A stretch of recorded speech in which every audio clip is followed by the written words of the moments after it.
ओम नमो भगवते वासुदेवाय नमः। प्रिय भक्तजनों, आज बृहस्पतिवार के दिन आप बृहस्पति देव की बड़ी ही दुर्लभ कथा सुनेंगे। इस कथा को सुनने से भक्तों की सभी मनोकामनाएं भगवान बृहस्पति देव की कृपा से पूर्ण हो जाती हैं। तो आइए बड़ी ही श्रद्धा और प्रसन्न चित्त मन से इस कथा को सुनते हैं। भारतवर्ष में एक प्रतापी और दानी राजा राज करता था। वह नित्य गरीबों और ब्राह्मणों की सहायता करता था। यह बात उसकी रानी को अच्छी नहीं लगती थी। वह न ही गरीबों को दान देती, न ही भगवान का पूजन करती थी और राजा को भी दान देने से मना किया करती थी। एक दिन राजा शिकार खेलने वन को गए थे, तो रानी महल में अकेली थी। उसी समय बृहस्पति देव साधु वेश में राजा के महल में भिक्षा के लिए आए और भिक्षा मांगी। रानी ने भिक्षा देने से इनकार कर दिया और कहा, हे साधु महाराज, मैं तो दान पुण्य से तंग आ गई हूँ।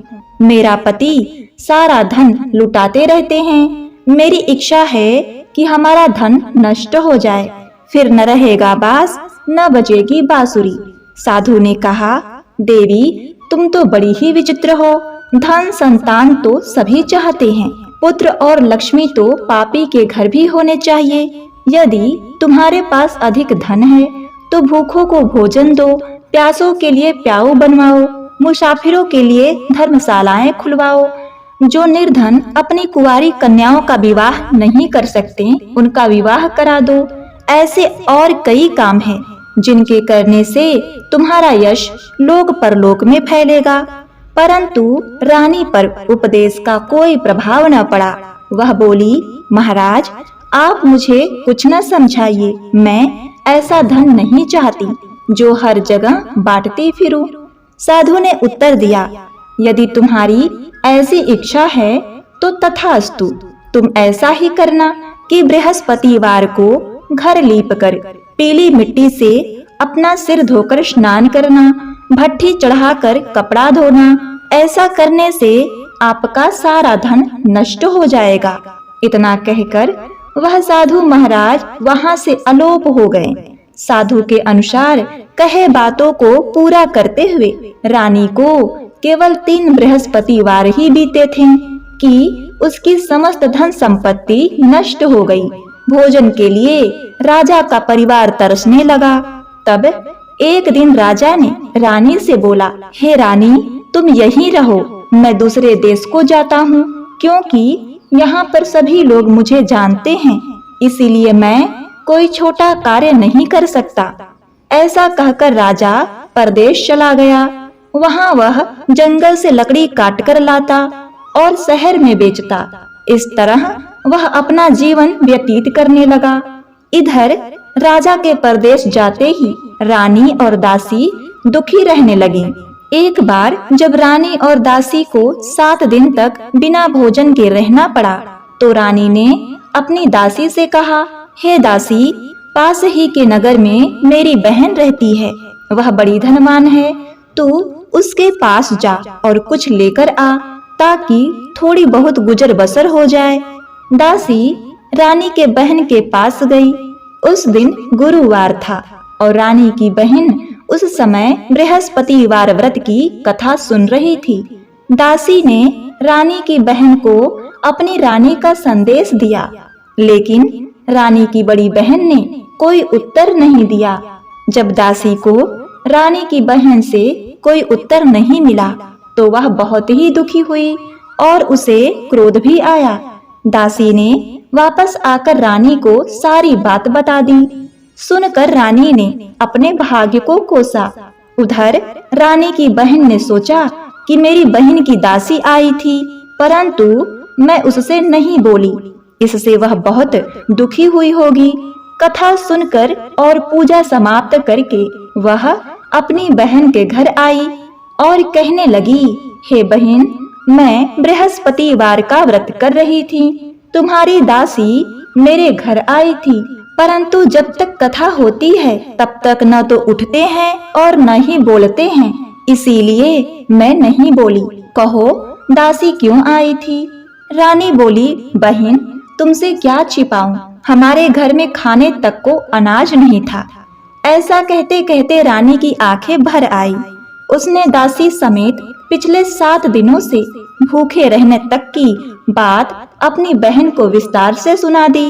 रानी की बहन बोली, देखो बहन, भगवान बृहस्पति देव सबकी मनोकामनाओं को पूर्ण करते हैं। देखो, शायद तुम्हारे घर में अनाज रखा हो।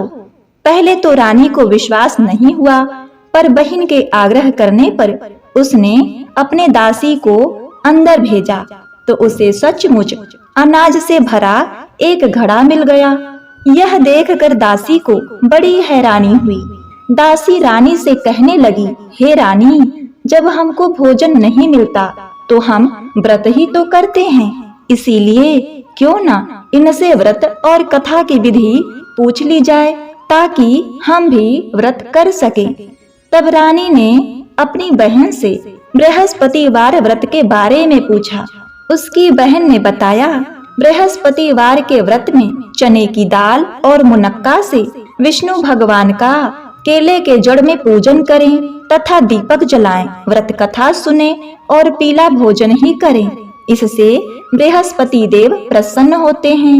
व्रत और पूजन की विधि बताकर रानी की बहन अपने घर को लौट गई। 7 दिन बाद जब गुरुवार आया तो रानी और दासी ने व्रत रखा। गुड़साल में जाकर चना और गुड़ ले आई। फिर उससे केले की जड़ तथा विष्णु भगवान का पूजन किया। अब पीला भोजन कहाँ से आए, इस बात को लेकर दोनों बहुत दुखी थे।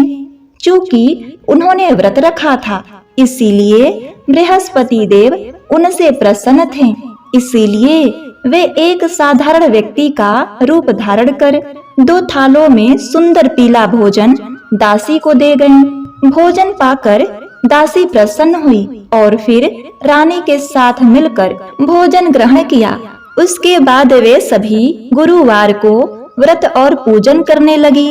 बृहस्पति भगवान की कृपा से उसके पास फिर से धन संपत्ति आ गई, परंतु रानी फिर से पहले की तरह आलस्य करने लगी। तब दासी बोली, देखो रानी, तुम पहले भी इसी प्रकार आलस्य करती थी।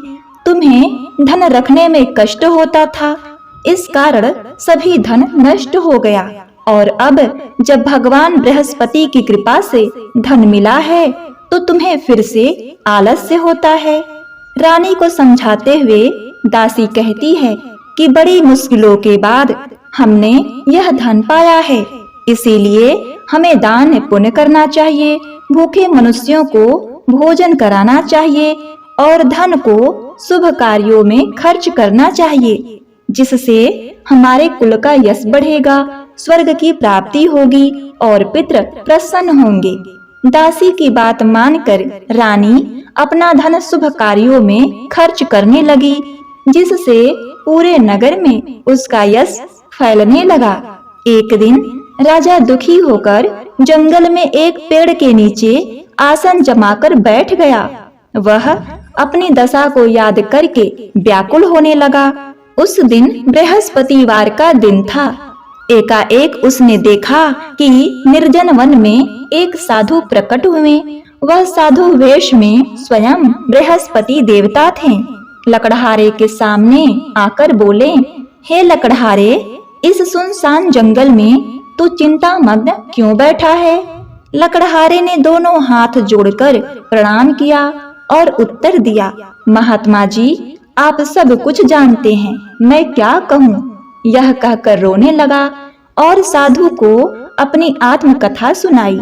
महात्मा जी ने कहा, तुम्हारी स्त्री ने बृहस्पति के दिन बृहस्पति भगवान का निरादर किया है, जिसके कारण रुष्ट होकर उन्होंने तुम्हारी यह दशा कर दी। अब तुम चिंता को दूर करके मेरे कहने पर चलो तो तुम्हारे सब कष्ट दूर हो जाएंगे और भगवान पहले से भी अधिक संपत्ति देंगे। तुम बृहस्पति के दिन कथा किया करो। 2 पैसे के चने मुनक्का लाकर उसका प्रसाद बनाओ और शुद्ध जल से लोटे में शक्कर मिलाकर अमृत तैयार करो।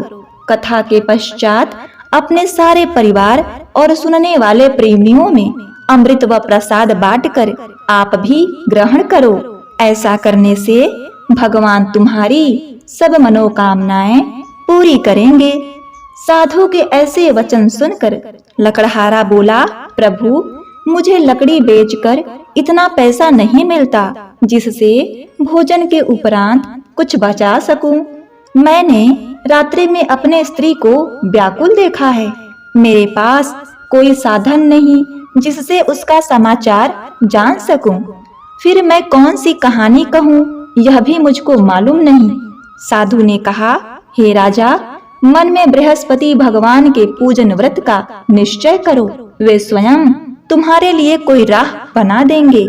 बृहस्पतिवार के दिन तुम रोजाना की तरह लकड़ियां लेकर शहर में जाना। तुम्हें रोज से 2 गुना धन मिलेगा, जिससे तुम भली भांति भोजन कर लोगे तथा बृहस्पति देव की पूजा का सामान भी आ जाएगा। जो तुमने बृहस्पतिवार की कहानी के बारे में पूछा है वह इस प्रकार से है। हे राजन, प्राचीन काल में एक बहुत ही निर्धन ब्राह्मण था।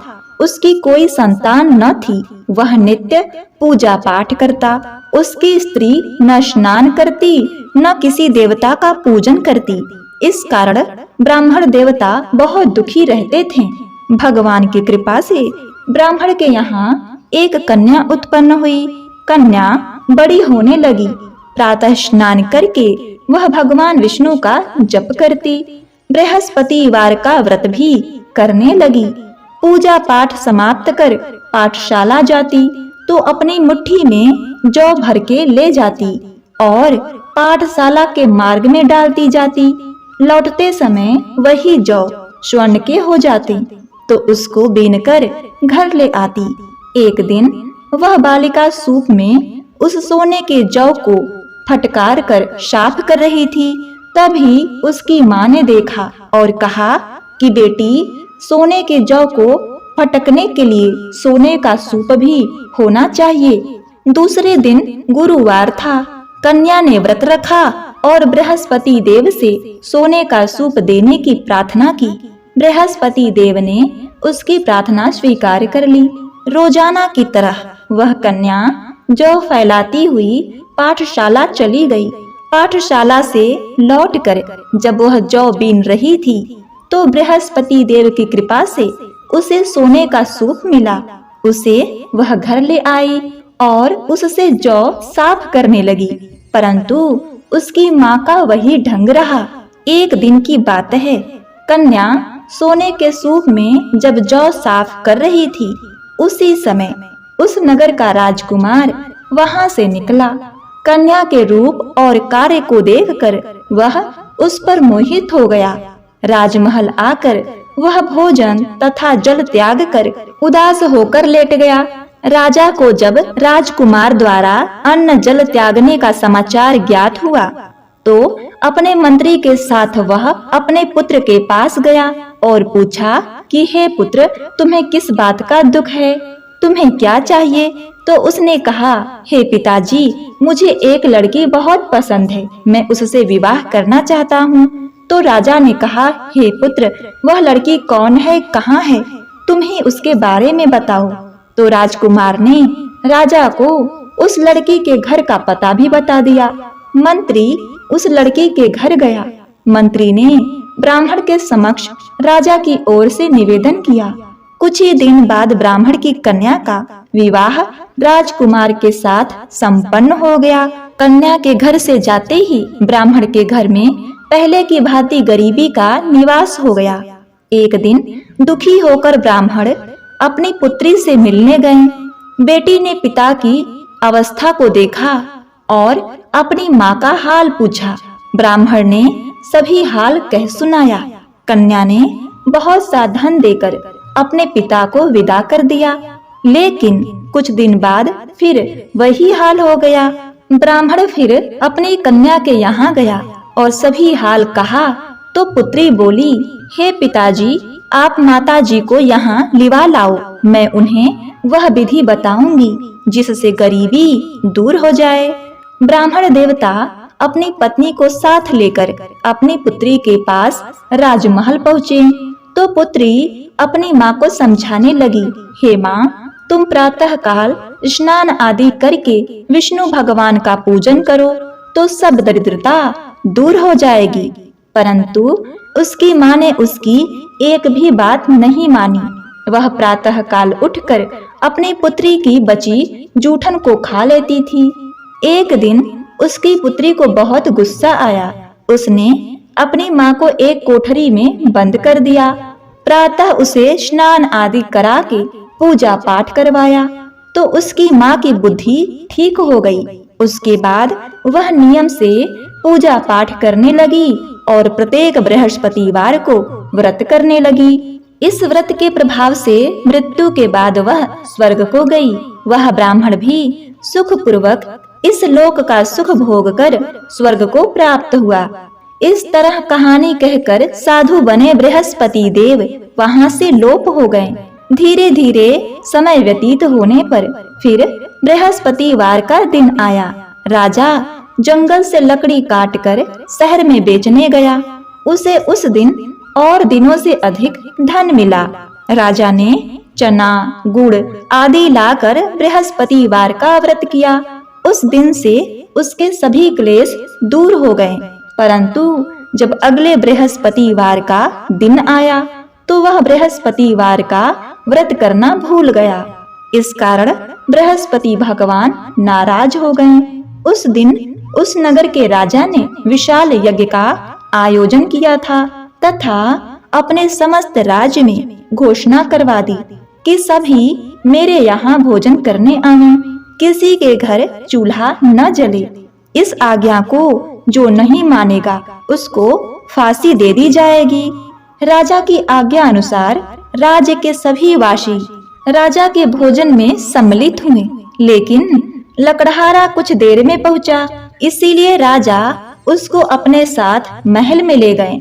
जब राजा लकड़हारे को भोजन करा रहे थे तो रानी की दृष्टि उस खूंटी पर पड़ी जिस पर उसका हार लटका हुआ था। उसे हार खूंटी पर लटका दिखाई नहीं दिया। रानी को निश्चय हो गया कि मेरा हार इस लकड़हारे ने चुरा लिया है। अब रानी के कहने पर लकड़हारे को राजा ने कैद खाने में डलवा दिया। लकड़हारा जेल में विचार करने लगा कि न जाने कौन से पूर्व जन्म के कर्म से मुझे यह दुख प्राप्त हुआ है, और जंगल में मिले साधु को याद करने लगा। तभी तत्काल बृहस्पति देव साधु के रूप में प्रकट हो गए और कहने लगे, अरे मूर्ख, तूने बृहस्पति देवता की कथा नहीं की, उसी कारण तुझे यह दुख प्राप्त हुआ है। अब चिंता मत कर। बृहस्पतिवार के दिन जेल खाने के दरवाजे पर तुझे 4 पैसे पड़े मिलेंगे। उनसे तू बृहस्पतिवार की पूजा करना तो तेरे सभी कष्ट दूर हो जाएंगे। अगले बृहस्पतिवार उसे जेल के द्वार पर 4 पैसे मिले। राजा ने पूजा का सामान मंगवाकर कथा कही, प्रसाद बांटा। ऐसा करने से बृहस्पति देव बहुत ही प्रसन्न हुए और उसी रात्रि में बृहस्पति देव ने उस नगर के राजा को स्वप्न में कहा, हे राजा, तूने जिसे जेल में बंद किया है उसे कल छोड़ देना। वह किसी अन्य देश का राजा है, वह निर्दोष है। राजा प्रातः काल उठा और खूंटी पर टंगा हार देखकर लकड़हारे को बुलाकर क्षमा मांगी तथा राजा के योग्य सुंदर वस्त्र आभूषण भेंट कर उसे विदा किया। बृहस्पति देव की आज्ञा अनुसार राजा अपने नगर को चल दिया।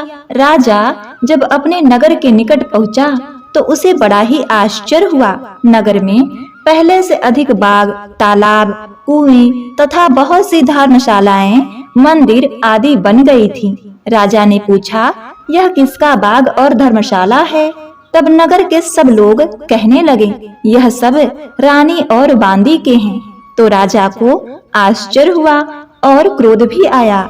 जब रानी ने यह समाचार सुनी कि राजा आ रहे हैं तो उसने बांदी से कहा, हे दासी, देख, राजा हमको कितनी बुरी हालत में छोड़ गए थे। हमारी ऐसी हालत देखकर वह लौट न जाएं, इसीलिए तू दरवाजे पर खड़ी हो जा। आज्ञा अनुसार दासी दरवाजे पर खड़ी हो गई। राजा आए तो उन्हें अपने साथ लिवा लाई।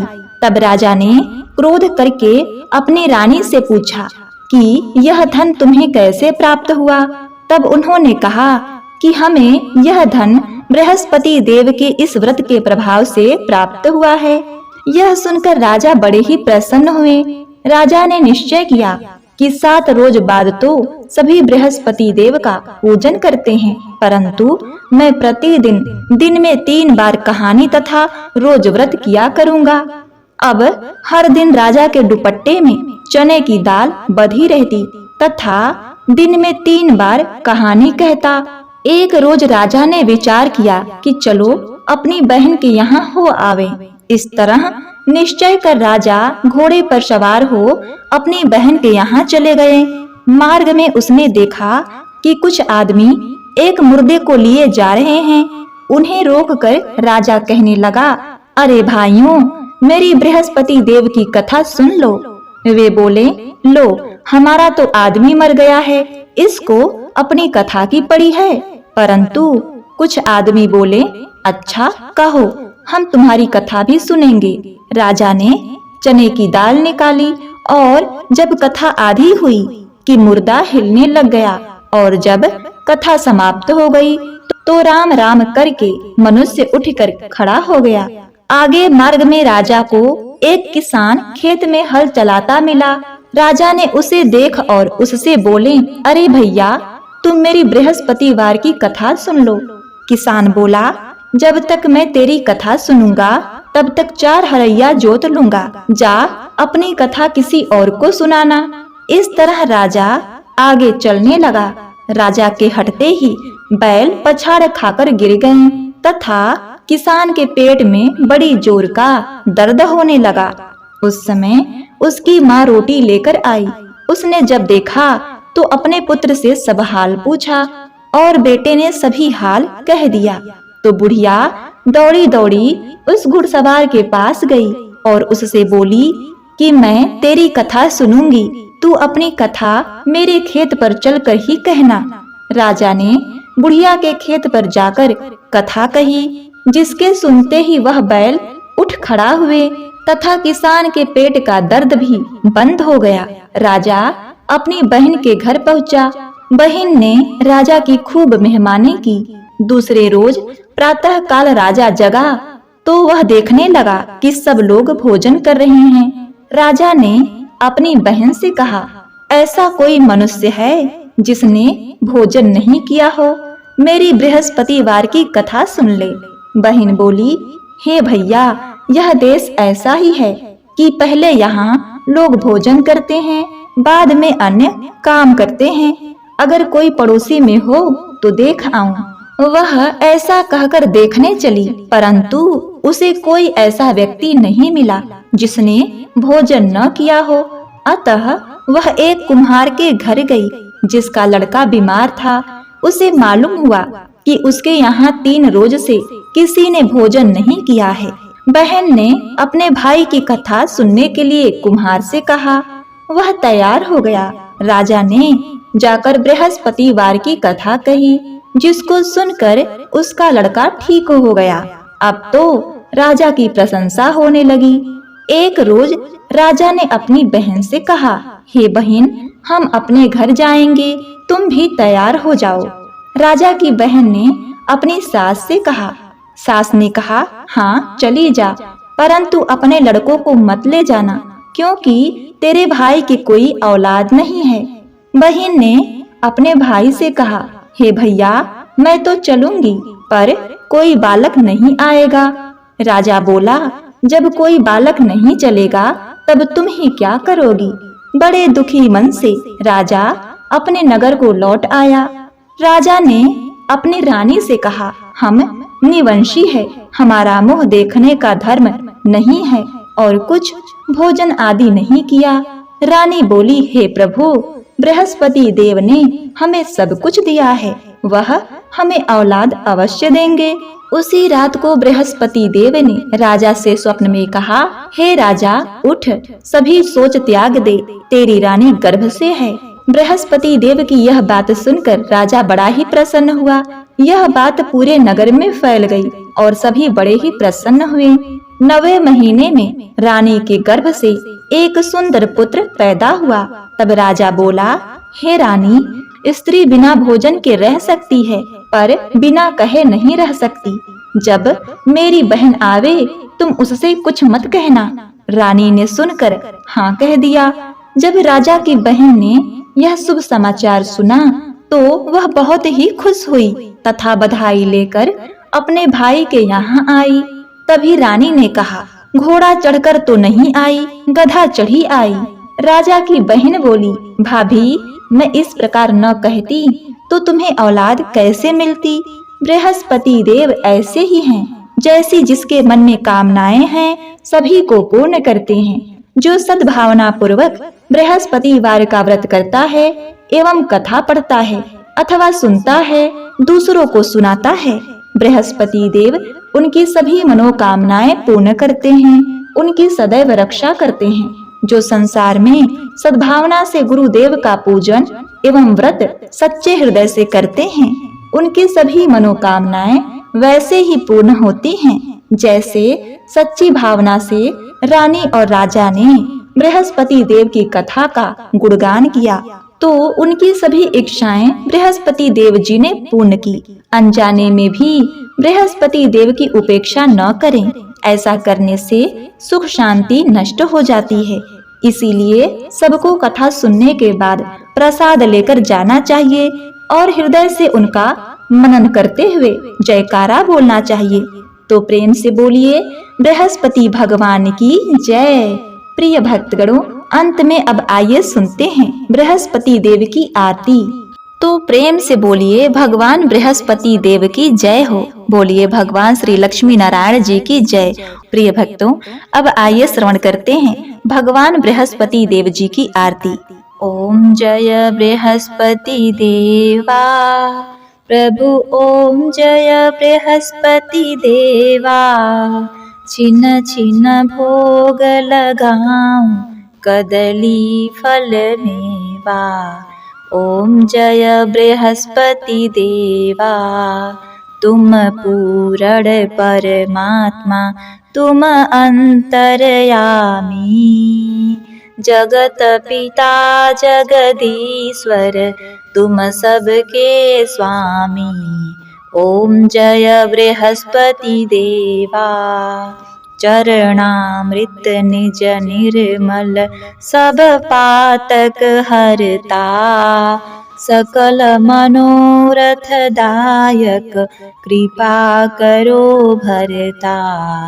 ओम जय बृहस्पति देवा, तन मन धन अर्पण कर जो तेरी शरण पड़े। प्रभु प्रकट तब होकर आकर द्वार खड़े। जय बृहस्पति देवा, दीन दयाल दयानिधि भक्तन हितकारी। पाप दोष सब हरता भव बंधन हारी। ओम जय बृहस्पति देवा, सकल मनोरथ दायक सब संशय तारो। विषय विकार मिटाओ संतन सुखकारी। जय बृहस्पति देवा, जो कोई आरती तेरी प्रेम सहित गावे। ज्येष्ठानंद आनंद कर सो निश्चय पावे। जय बृहस्पति देवा। ओम नमो भगवते वासुदेवाय नमः। जय श्री हरि, जय श्री हरि विष्णु। तो प्रिय भक्तगणों, उम्मीद करती हूँ आज की यह कथा आपको अत्यंत ही पसंद आई होगी। इसलिए वीडियो को लाइक करके कमेंट में जय श्री हरि विष्णु लिखते हुए वीडियो को शेयर अवश्य कीजिएगा। और भगवान भोलेनाथ तथा भगवान विष्णु की अन्य दिव्यमयी कथाएं सुनने के लिए हमारे चैनल को सब्सक्राइब करके बेल बटन को भी दबा लीजिएगा। आप सदा सुखी, संपन्न एवं स्वस्थ रहें, इसी कामना के साथ आपसे विदा लेते हैं। मिलते हैं नेक्स्ट वीडियो में, तब तक के लिए नमस्कार।